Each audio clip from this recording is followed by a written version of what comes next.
All right, and we're back with another edition of the Scotty Knows Show. Thank you for listening to the first part of this episode where we had Where in the World is Ian? He was in Oakland in a hotel, went to a Oakland A's game today. But we have Jackson Bruce on. Jackson made our logo, so it's about time we had him on.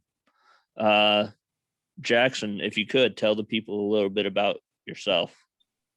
Yeah, I'm Jackson. I currently am a marketing coordinator at Bank West. So if you want to know about what the interest rates are now, just let me know. Okay. I used to be the general manager of the Pier Trappers, which is how I got to know Scotty. Yeah. And before that, I worked in hockey in Youngstown, in Casper, and in Austin, Minnesota. So have a sports background. So I guess I'm qualified to be on the show a little bit. Yeah, we probably would have met somehow through mutual friends, probably. Oh, for sure. Definitely. Yeah. But the first topic of the night is the NBA playoffs. Right now, it looks like Chris Paul will be out for a good amount of the Western Conference Finals.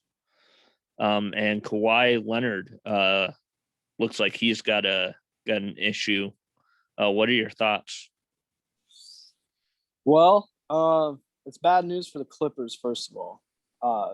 Kawhi has been absolutely dominant in the playoffs this year, especially against the Jazz team that's fantastic. You have Gobert, you have Donovan Mitchell, and you have tons of pieces that those guys just don't lose. That's why they're the number one team in the West. So not having Kawhi is going to be huge, especially when Paul George isn't necessarily your number one guy in the playoffs. It's going to be tough for the Clippers to beat a Jazz team that's so stacked. Now, when it comes to the Suns, I think Chris Paul will be back closer to sooner rather than later, just depending on if he tests negative, which from what I understand, he's vaccinated. So that should hopefully help him. From what I understand, he was in contact with somebody who tested positive for COVID. So I'm sure that I think what I heard was they were confident he might be able to be reinstated by Saturday, which would be huge. Okay. But I just saw that on the ESPN bottom line. I didn't read too much on it. But if that's the case, then I really like the Suns' chances if he's back. Chris Paul is hungry for a championship. Him and the Suns absolutely steamrolled the Lakers, which was awesome. And I think the Suns team is fun to watch. Devin Booker is at the top of his game. Chris Paul, I mean, the guy hasn't lost a step. How old is he? 35, 36? Something like that. He's fantastic. I love watching Chris Paul. DeAndre Ayton has been playing out of his mind as well.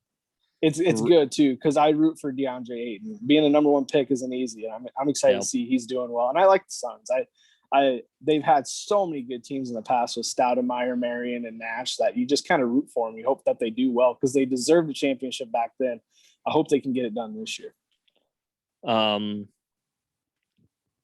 Piggybacking off of all these injuries, LeBron had a take, I believe it was either yesterday or this morning, where he kind of talked about how he, the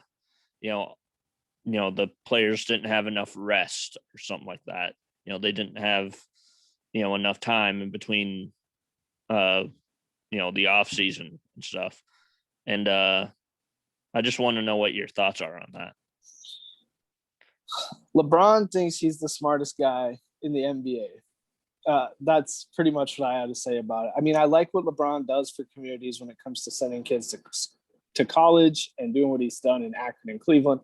But the bottom line is it's gotten to the point where LeBron thinks that his opinion matters all the time. And I don't think he saw this coming. I think, for one, he's got more time on his hands than he's used to. He's not in the playoffs anymore. But also, it's just like, I think NBA players, honestly, are the softest mentally in sports. They have to join super teams to be any good. They can't win without another superstar unless it's Giannis, Giannis signing with the Bucks is probably the best thing that a big name guy could do in the NBA right now. But when it comes to LeBron's opinion, I don't I don't need to listen to it. No. You didn't see it coming, LeBron. It's No. to the point where he just kind of says whatever he thinks is the thing that makes him sound the smartest. But it's gotten to the point where LeBron is in the news just to be in the news, and Yep. it's annoying. I don't care what LeBron James thinks. Yeah. But he probably doesn't care what I think, so it doesn't matter. Yeah. My favorite part of the whole thing was he's like, some of the best superstars in the league, you can't watch them right now or something like that, because they're injured. I'm like, we also can't watch a superstar, one of the biggest superstars in the league because his team lost in the first round, LeBron. Right. But you still have some great stars. You have Donovan Mitchell playing. Kevin Durant's playing.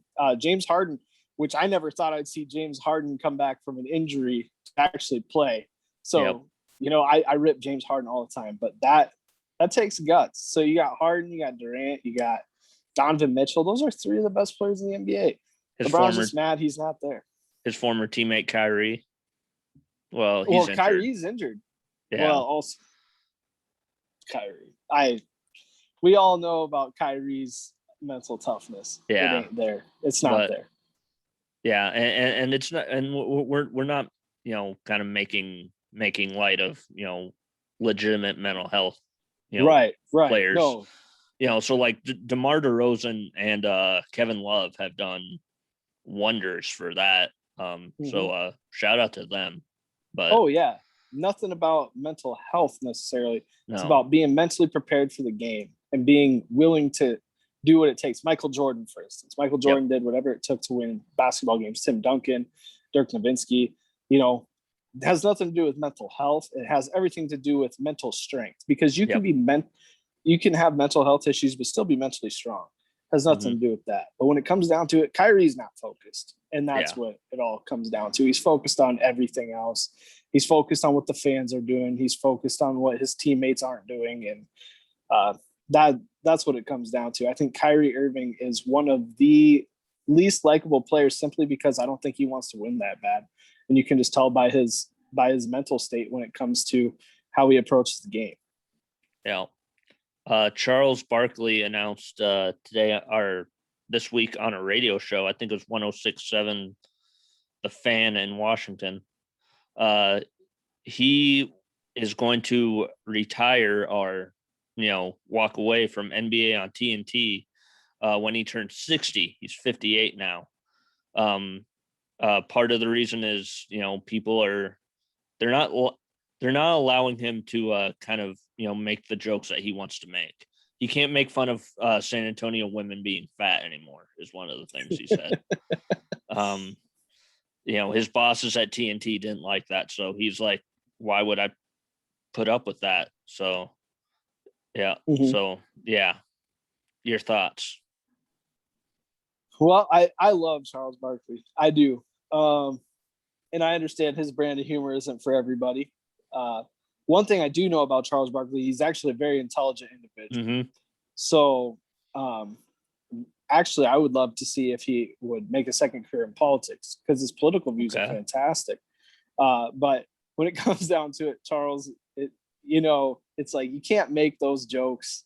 People get offended easily, and I understand that it shouldn't be that way.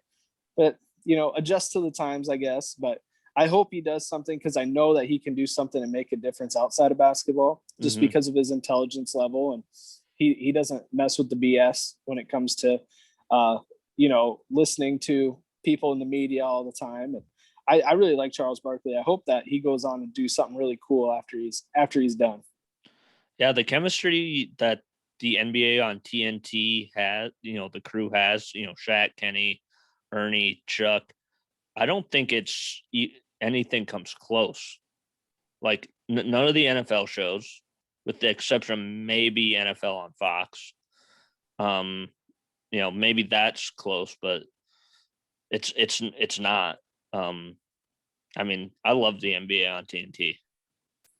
Yeah, it's great. That's one of the reasons that anybody would probably watch the NBA. The NBA has become by a lot of standards unwatchable to some people but they do have some of the best in between quarters and halftime shows and everything like that. They have great analysis. And it's fun to watch. It's entertaining. You get Shaq on there, Charles Barkley, all those guys. It's fun to watch, and that chemistry is great. So hopefully it doesn't mess it up too much, because that's something that is fun to tune into. Announced today, LaMelo Ball was named the Rookie of the Year. A lot of Timberwolves fans upset, but I mean, I have a take on that, but I want to know your thoughts first. LaMelo was the best rookie basketball player in the NBA. He was strictly the best player in his first year. I absolutely loved watching LaMelo. I'm a big LaMelo fan. I'm a Ball family fan. Which big baller brand. Big. I have a hoodie. Oh my God.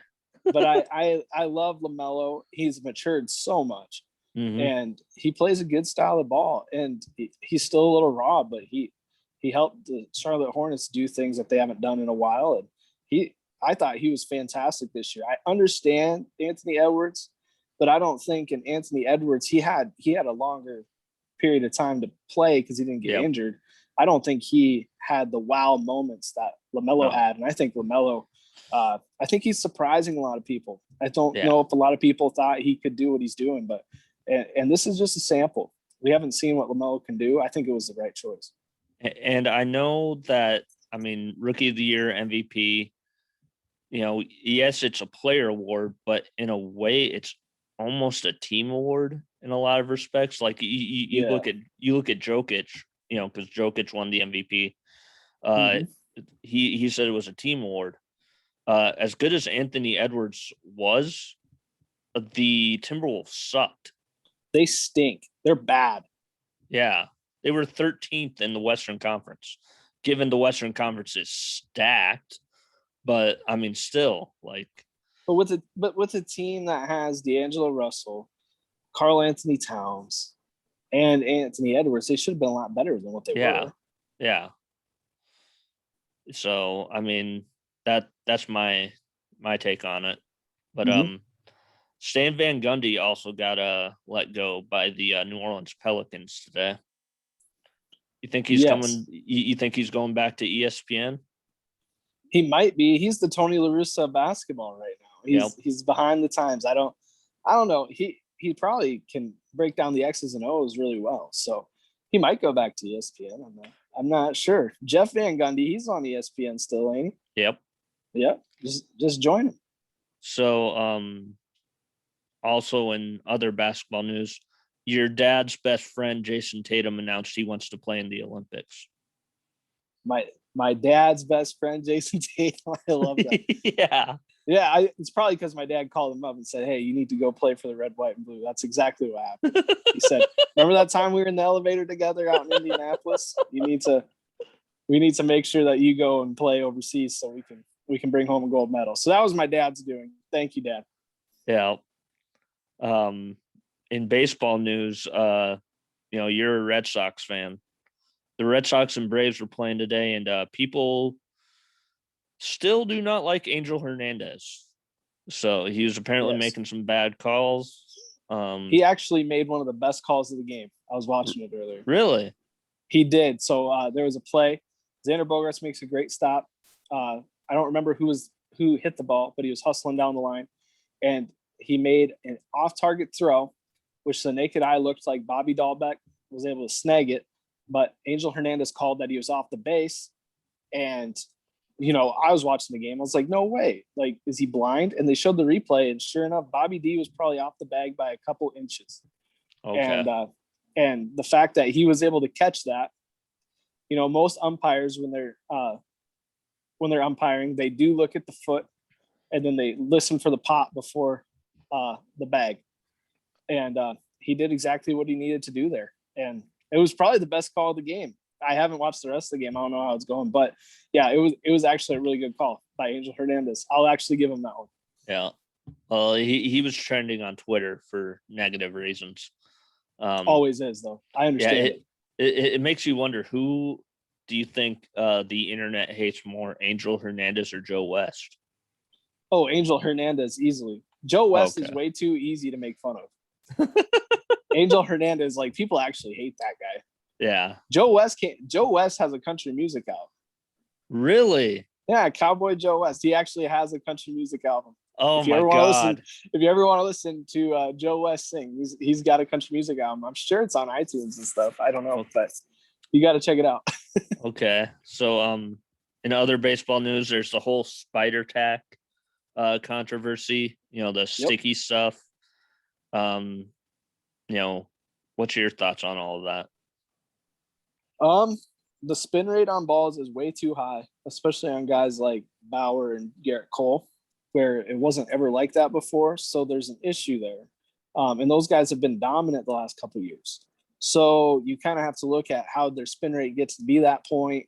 And they're just mowing down hitters.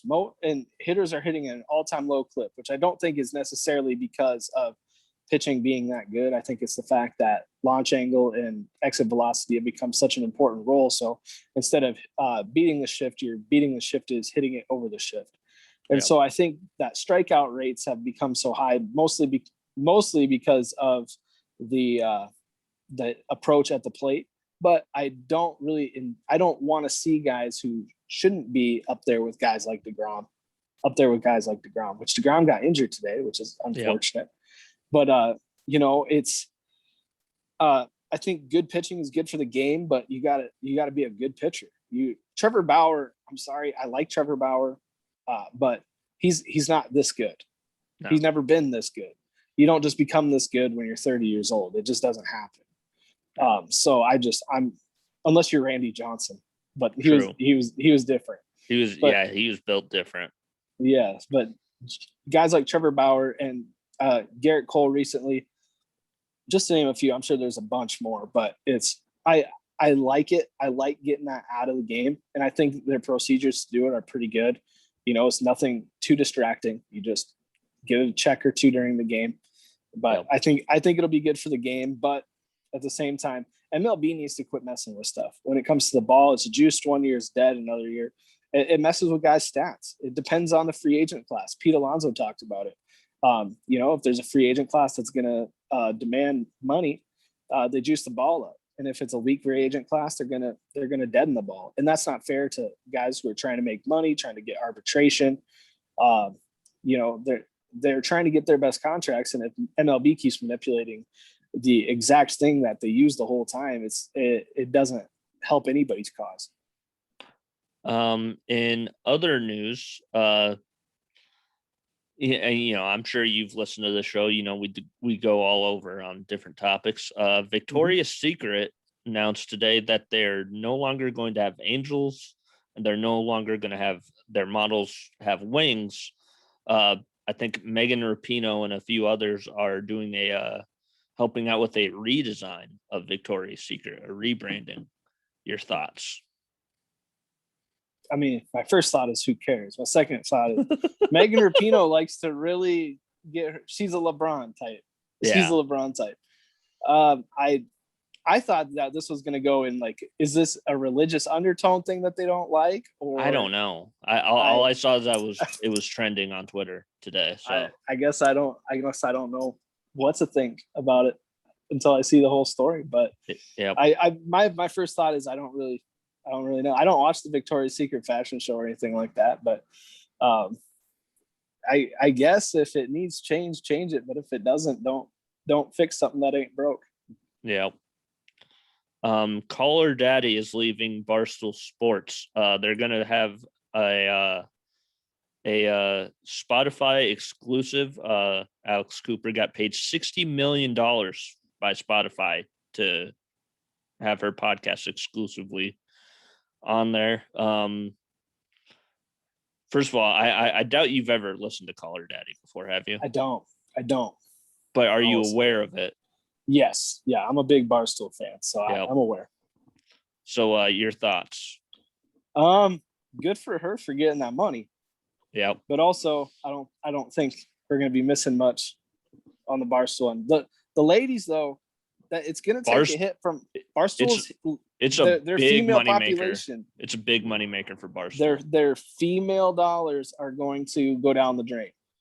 But congratulations to her for getting that $60 million to to talk about BS. Yep. You know?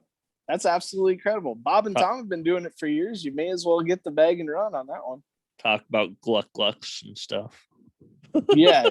But no, I think it's great for them, but I think it's not for the Barstool viewer who's there for the male-oriented content. They're not going to care, but Dave Portnoy probably cares.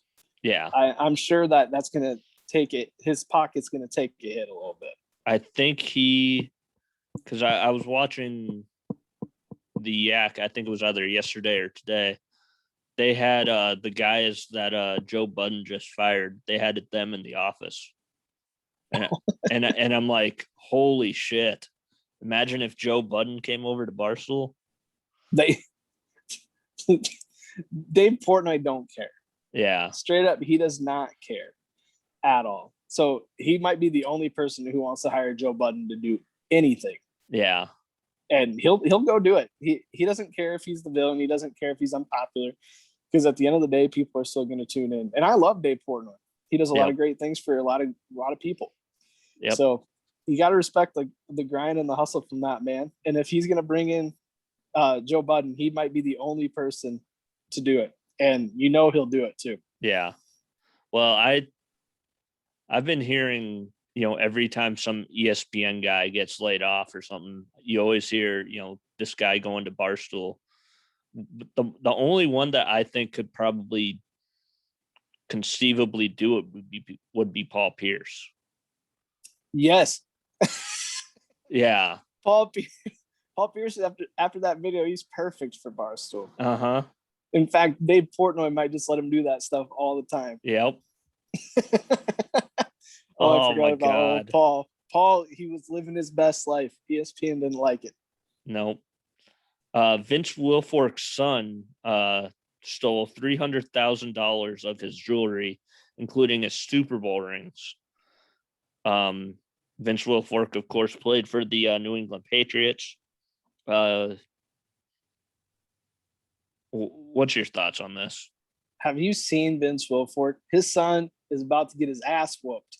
I know, Vince right? Wilfork is huge. His son's probably pretty big too. But yep, he's about to get his ass whooped.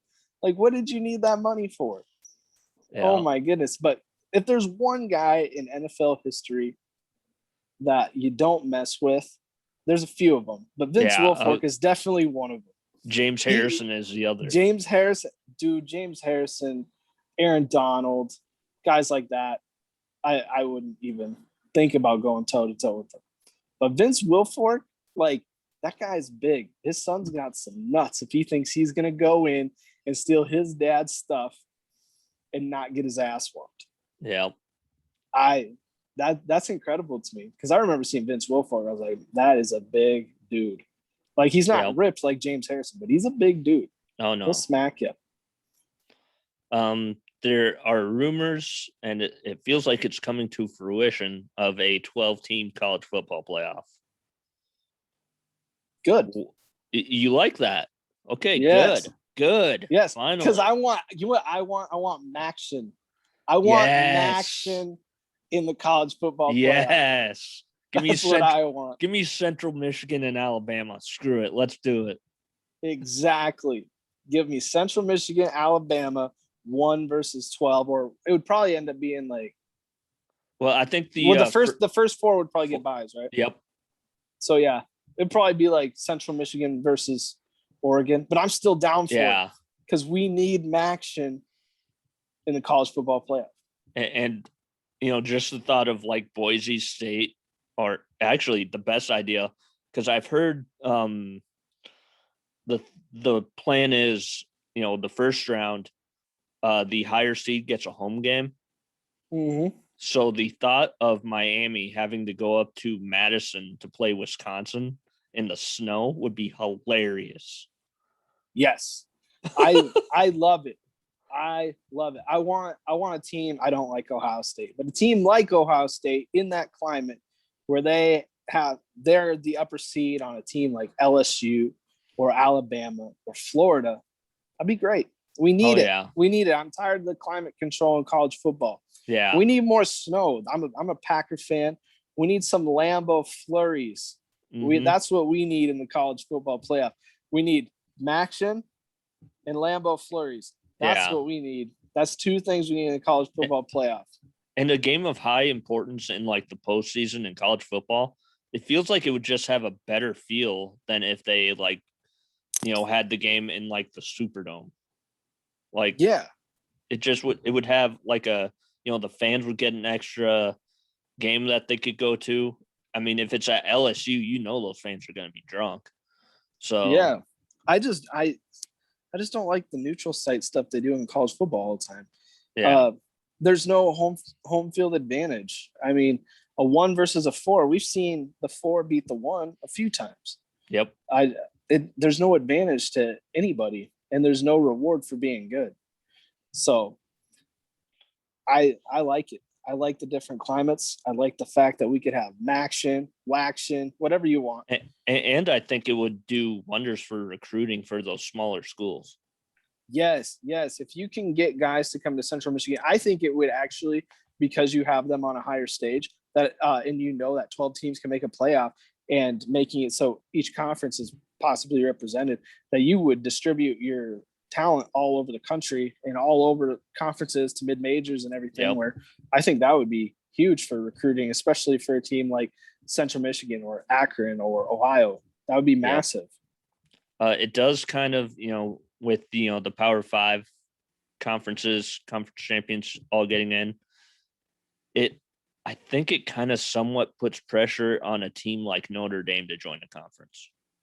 Yeah, it should. Notre Dame not being in a conference is something that drives me nuts. Yeah. Because, well, first of all, I have my opinions on Notre Dame. 1, Rudy is the biggest fraud in college football history. And 2, Manti Te'o's girlfriend is the second biggest fraud in college football history. But 3, the non-conference thing, it makes no sense to me. They get a cake schedule all the time, and then they end up in a college football playoff. They've ended up in college football championships, and they show they don't belong all the time, and they get exposed. And I think that it doesn't do any good for their players not to be in a conference. Who's Notre Dame's rival? USC. Yeah, exactly. It should be Michigan. It should be Michigan, but they don't play each other as much anymore. Right. They don't have a rival like Ohio State, Michigan, or Alabama, LSU, or Alabama, Auburn. You don't have that. And nobody really wants to be a rival with an independent team. You want a conference team that you play every year. Yep. Like being an Oregon fan, I don't like Oregon State. Simple as that. I do love, how last year, they were in the ACC. I loved the Notre Dame Clemson game that we got. Oh, yeah. And speaking of games from last year, ESPN has said, they're going to try and give a lot more people shine in their coverage and not talk as much about, something or another with the college football playoff. They're going to try and bring college game day to different schools and stuff instead of going to like LSU, Alabama every year. They're going to try and go to smaller schools, I would guess. Oh, like South Dakota State? Oh, wait, they already did that. Yeah. And it just reminds me of, do you know what the best game in college football was last year? No, I do not. I did not watch much college football last year. It was BYU Coastal Carolina. Actually, both those teams were really, really good last year. Yeah. I did know that because my buddy Alex was a huge Coastal Carolina guy last year. So yep. I don't know if I watched that one or a different Coastal Carolina game, but that doesn't surprise me. And that's a good thing, though. Mid-majors need that love, too. We have a new segment this week. It's This Week in YouTube Classic. One of my biggest things during the pandemic was watching old sports games. It's something that I just haven't been able to kick. This week we have 3 things I've been watching. I finished the 75 World Series. I know you have some thoughts. You and I had some discussions on what player jerseys I should get. Yes. I think I've zeroed in on Cesar Geronimo because that's just a Fair. interesting jersey to have. Mm-hmm. But you want me to get a Red Sox one? Yep. You can't pick Bill Lee. I can't pick Bill Lee. Why? Because you already have the jersey. Choice. Yes, he's the best choice, though. I know. Billy's the GOAT. Yeah. That guy was wild. Did you do your research on him? A little bit, yeah. He's fantastic. If I told you to pick a Red Sox jersey from the 75 team, I am partial to Jerry Remy because I love his broadcasts on Nessie. Okay. He just got out of the hospital, so I'm glad Jerry's okay. He's had health problems over the years. But other than that, I mean, you have the star power, but you're like, you don't always want the star power. You don't need Fisk, Rice, Yaz, or Dwight Evans or anything like that. I would consider Yaz. What about a Rico Petrocelli? Oh, see. What was his name? Denny Doyle. Oh yeah, Denny Doyle. Mm-hmm. Yeah. Yeah. They had a cast of characters back then. That's like the one year of Red Sox baseball before my time that I can name like all the players because my dad and I used to play this game. It's called Atba, and it was it was like a card type board game, and you had every roster of cards, and we would play as the Red Sox and Reds a lot because they were the two best teams. Yep. I think it was the 76 version of it. But like even then you could play as like Hank Aaron on the Brewers and Harmon Killebrew on the Royals. But yeah, that's how I learned all the Red Sox back then. You just roll your dice and whatever it is the results of the game. It's so much fun.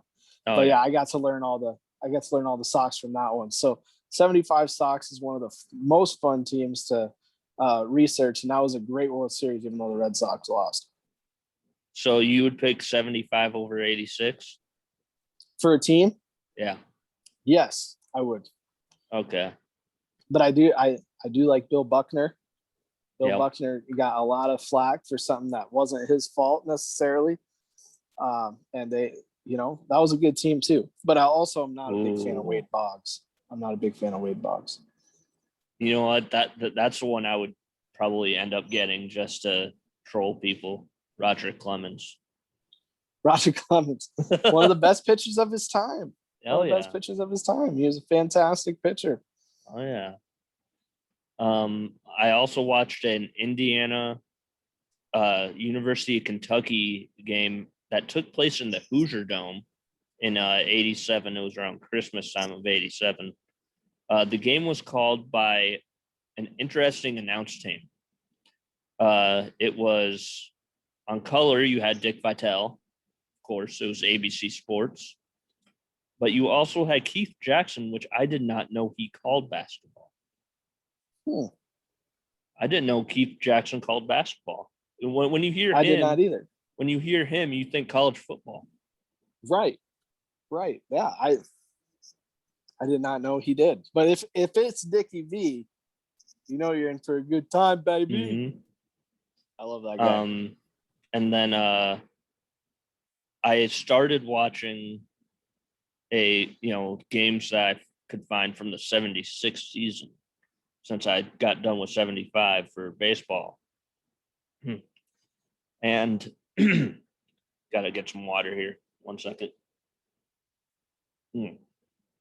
Anyways, I was watching a Tigers and the Yankees game.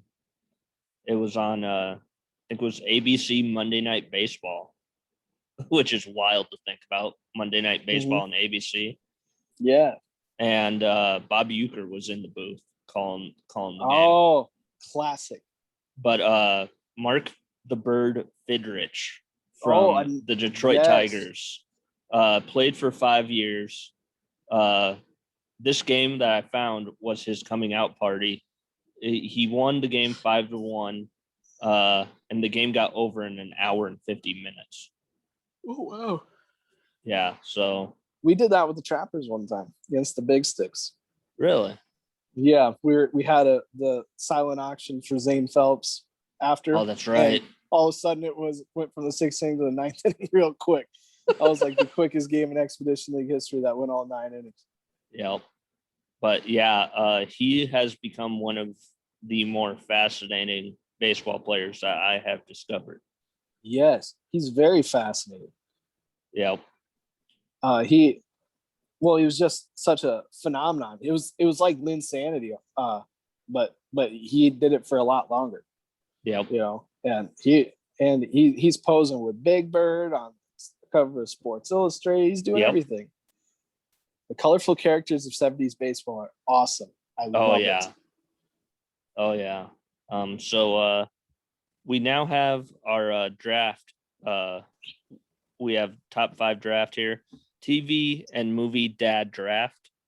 Full disclosure, I came close, but I'm gonna make a rule.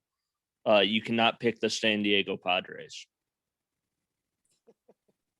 All right. Yeah. So I was thinking like those kind of, make a joke like that, but yeah. So just TV and movie dads. Who do you want to go first? I know who my number 1 pick is. Okay, go ahead. Let me just get on my draft board here. Okay. Number 1 pick has to be Philip Banks. God dang it. Number 1 pick. Easy.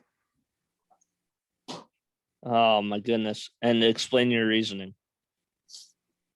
Uncle Phil not only was one of the best dads on TV, but he was one of the best dads to a lot of people who, grew up without one. So you have Philip Banks does it both times. He does it for not only the people on TV, and he did it for Carlton and all of his siblings, but he also did it for Will. So Uncle Phil is, I think he is almost a consensus number 1 pick. I think he hated Jazz a little bit. He kept throwing Jazz at the house. Well, would you hate Jazz? Absolutely.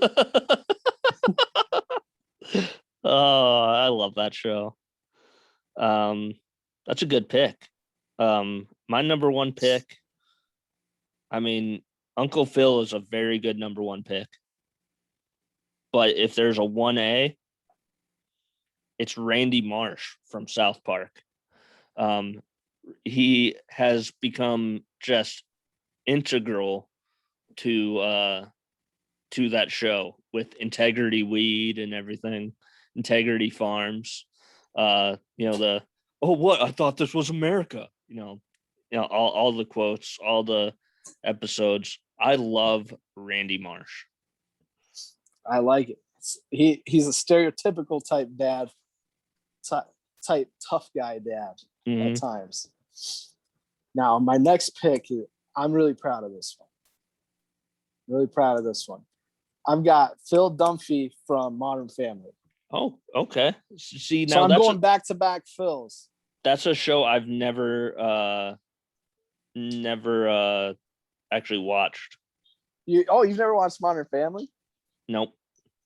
Okay, so Phil is like he is the one that his kids go to when they don't want to be in trouble. Oh, But he is he's like the nicest dude ever. And he always is looking for his father-in-law, Jay's approval. Who's played by Ed O'Neill. Yep.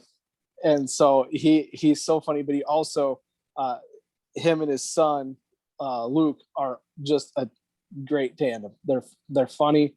He always wants to do magic tricks with Luke. He wants to go on the trampoline with Luke. Phil is a kid at heart, but he does everything he can to be the best for his family. So I'm taking Phil Dunphy from Modern Family. All right. That's a good pick. I thought we were doing the snake draft style, but are we? But that's okay. I wasn't. I traded up this round. Yes, you did. My number 2 pick. I feel like I'm. You know what? You can consider this cheating, but I don't care. they're a triumvirate of dads. It's Danny, Joey, and Jesse from Full House. Okay. Danny, he's the goofy one. He's the tall, awkward, Bob Saget type. Jesse, just the kind of cool guy, cool dad, cool uncle. He's the actual uncle of the family. I think Joey is just a friend of the family, if I remember correctly. But Joey's you're right. Joey's the wisecracker of the group, and cut it out, but yeah, that's my number 2 pick. You can consider it cheating. You can veto it if you like. No, because I have an unconventional one on my list as well. Okay.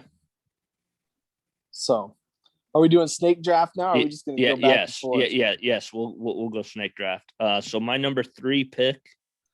I want to get a movie dad in here, so I'm gonna go with Daniel Hillard. You may not know who Daniel Hillard is, but if you've ever seen Mrs. Doubtfire, it's Mrs. Doubtfire. Okay. So Robin Williams from Mrs. Doubtfire. He'll literally cross-dress in order to be around his kids. That is just the goofiest thing. I am surprised that they got away with that movie in the 90s, but they did. Great movie. Love it. Robin Williams, Daniel Hillard, number 3 pick. That's a great pick. I like that pick. My number 3 pick is going to be the grandpa from Hey Arnold. This is my unconventional pick because Arnold, I don't know if you've seen Hey Arnold, the Jungle movie, because we find out what happened to his parents. I? No. Yeah.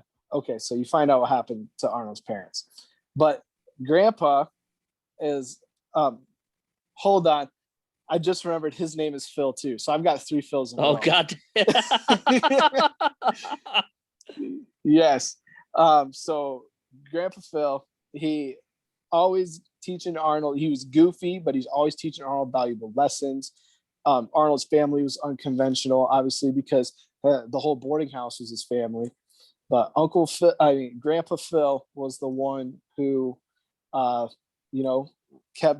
kept Arnold's dreams alive most of the time when Arnold would get frustrated, and he'd teach him a thing or two. So I got Grandpa Phil from Hey Arnold. Okay. I like it. I mean, it's a case of, I believe Hey Arnold is a Nickelodeon show, right? Yes. So I grew up with Cartoon Network. I did not have Nickelodeon. So yeah. Yep. So no, you got, if you haven't dove hard into Hey Arnold, you need to dive hard into Hey Arnold. I know what Hey Rocket Power is. Fantastic. I know what Rocket Power is. Rocket Power is the most bro show on earth. And you know what? Since it's the snake draft, it's my turn. Yep. I am going to go with the dad from Rocket Power. Oh my God. No way. Because Raymundo is the man. Raymundo, by the way, I think almost every episode that dude was high as shit. Yep. He was stoned, but he always made sure to be home and teach the kids a lesson. But he also was able to surf with them and hang out with them. And then his sidekick, Tito. So okay. I've got 2 cartoon dads. I'm going with Raymundo. We are going to break the Phil streak. Raymundo from Rocket Power. I think you can't go wrong with most cartoon dads unless it's like Timmy Turner's dad. Timmy Turner's parents were awful. That's why you had to have Cosmo and Wanda. That's a great pick. Oh my goodness. All right, so it's my pick. I'm gonna go back to the movies. I think I'm getting a call. Let me see here. Oh, yep. I don't know who you are. If you want money, I can promise you I do not have it, but I will find you and I will kill you. I'm going Brian Mills from Taken. I like it. Nice pick. Yeah, that nice pick. Little sight gag there. But yeah, Brian Mills. That's Liam Neeson. Just a badass. Just a great dad. I love the Taken movies. So, your thoughts?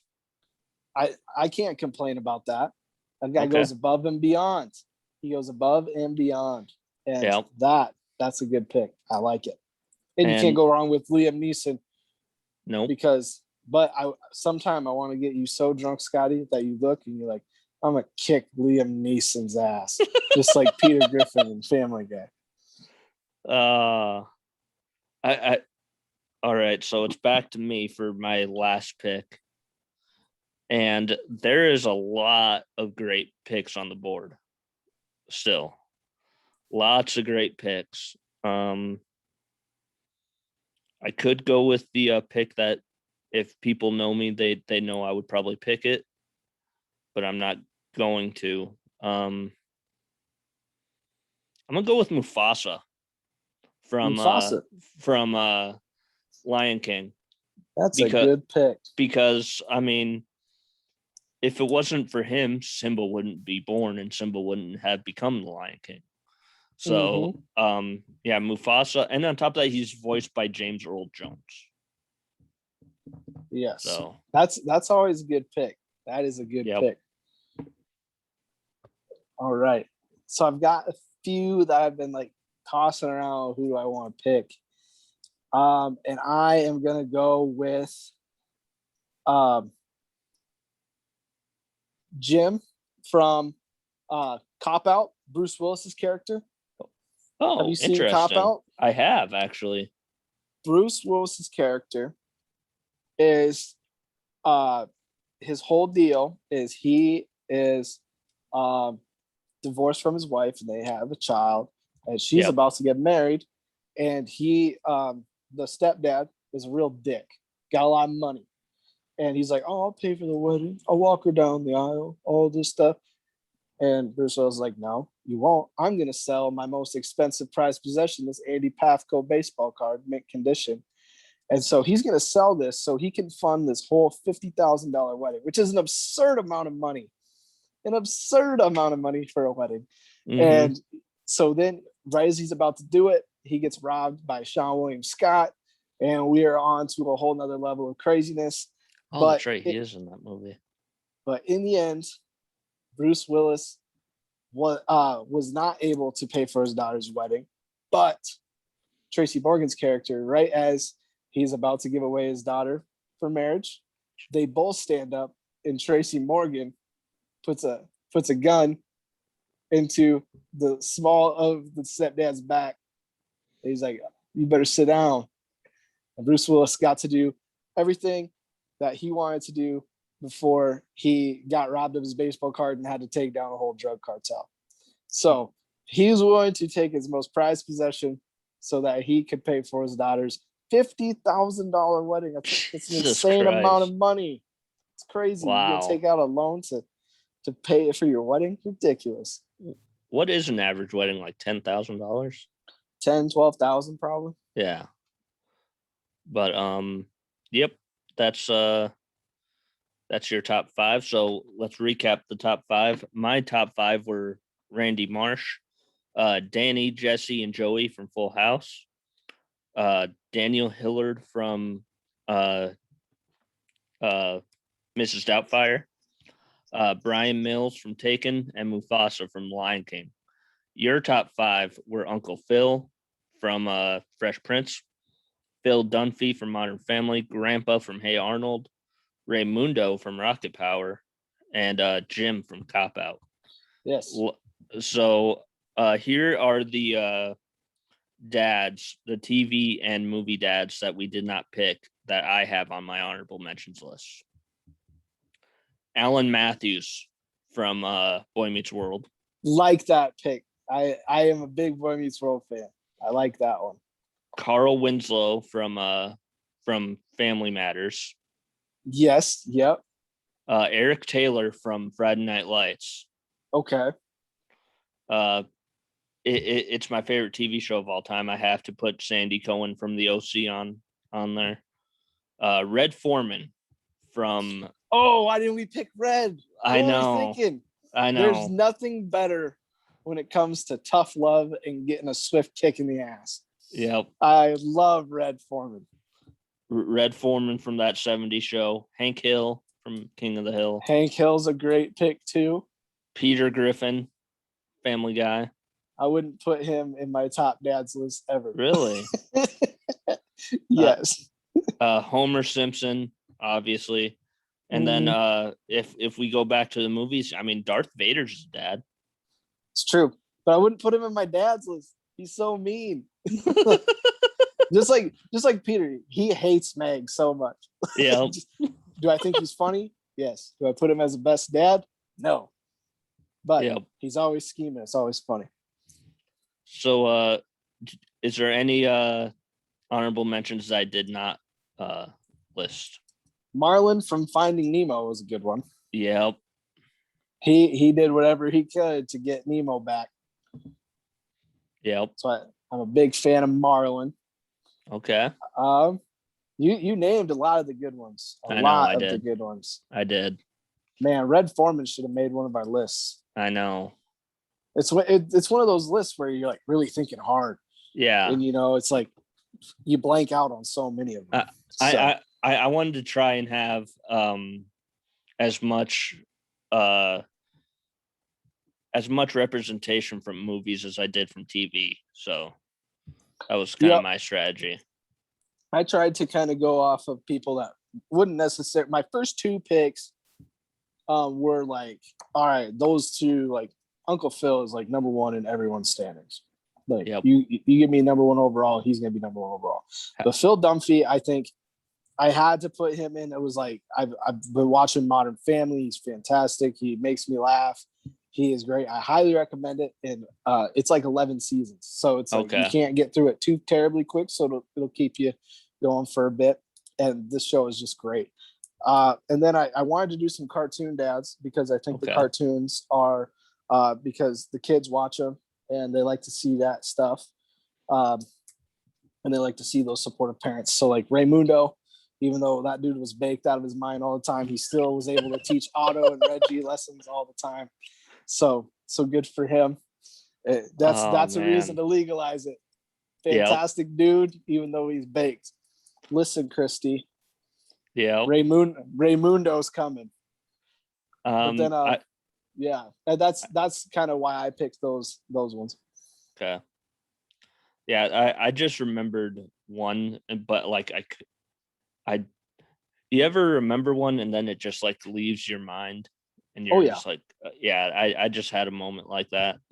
Yeah, I mean, there's going to be people that are going to be mad that we didn't pick like anybody from the Brady Bunch or somebody that's like old, like your dad might be mad that we didn't pick like Archie Bunker or something like that.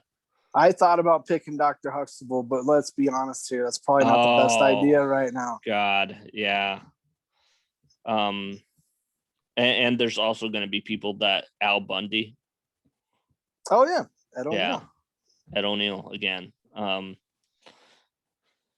Yep. And I came close. I should have that's who I was thinking of. Walt from I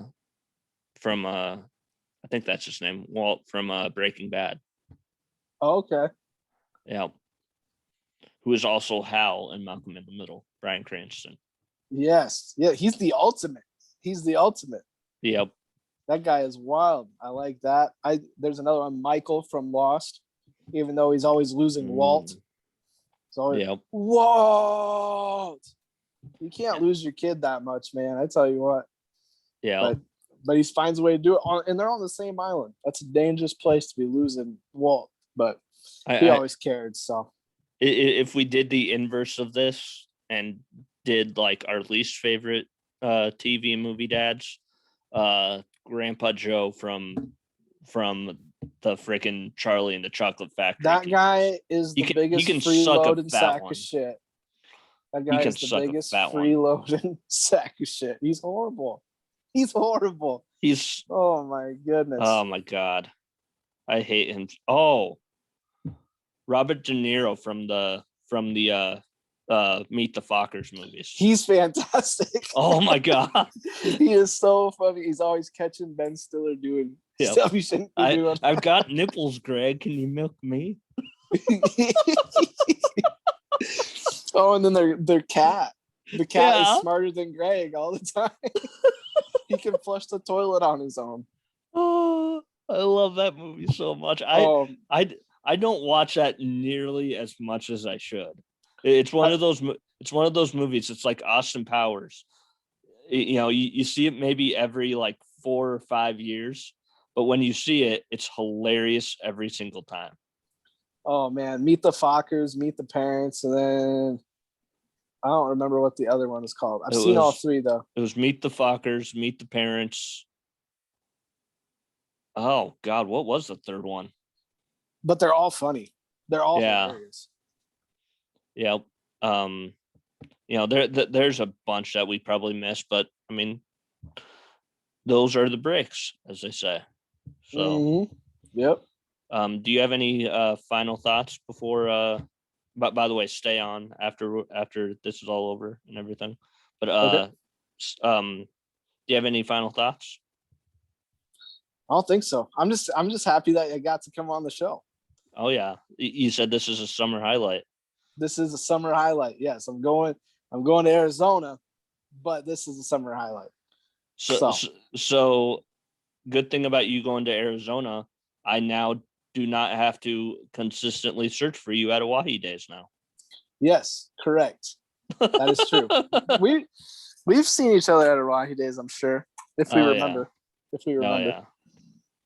So, thanks for coming on, man. Of course. Thanks for having me.